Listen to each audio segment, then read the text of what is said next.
好啦，今日咧就同大家分享翻喺覺醒之後點樣可以提高你哋嘅專注力嘅。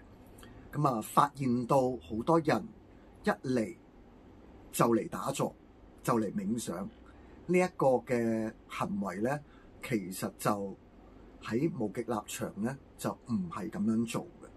因為點解啊？你哋每一個人一開始打坐嘅時候，其實係要練習靜心。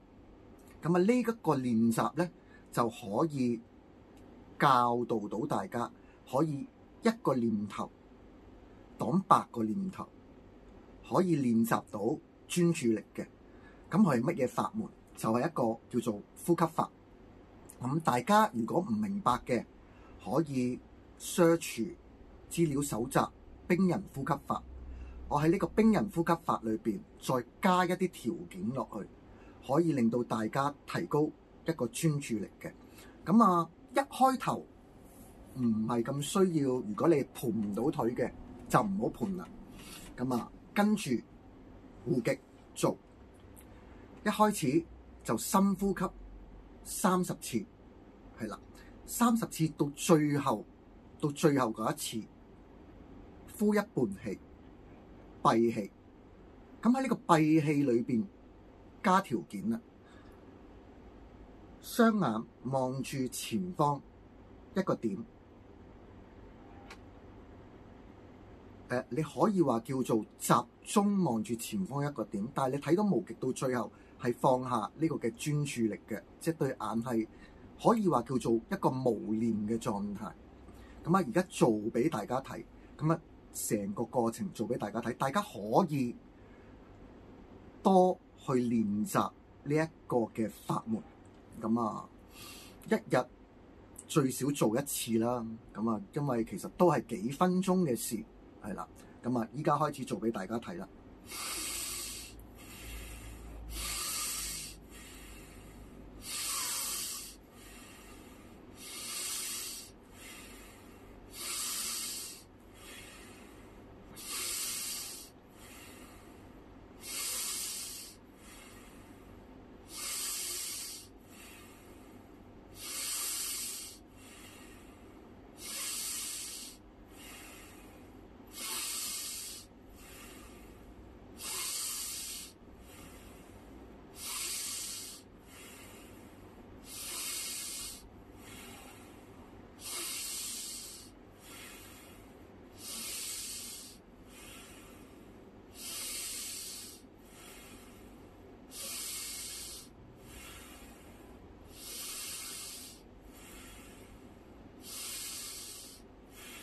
最後10次。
再15秒。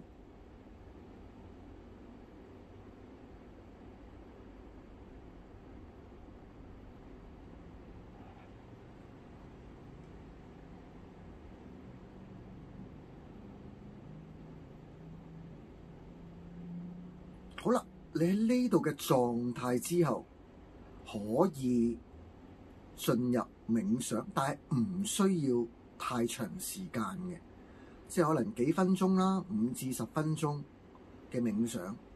咁喺呢個嘅練習裏邊，可以冇咁多嘅念頭，因為專注一點嘅時候，正如你哋玩緊去一個遊樂場，好高度專注地玩嘅時候，可能玩咗2-3個鐘，其實就已經玩咗5-6個鐘啦。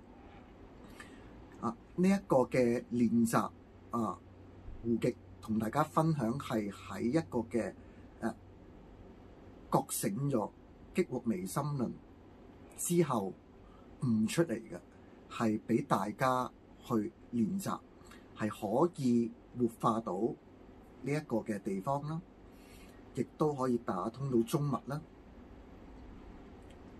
係咁咧，就今日嘅分享就係咁多啦。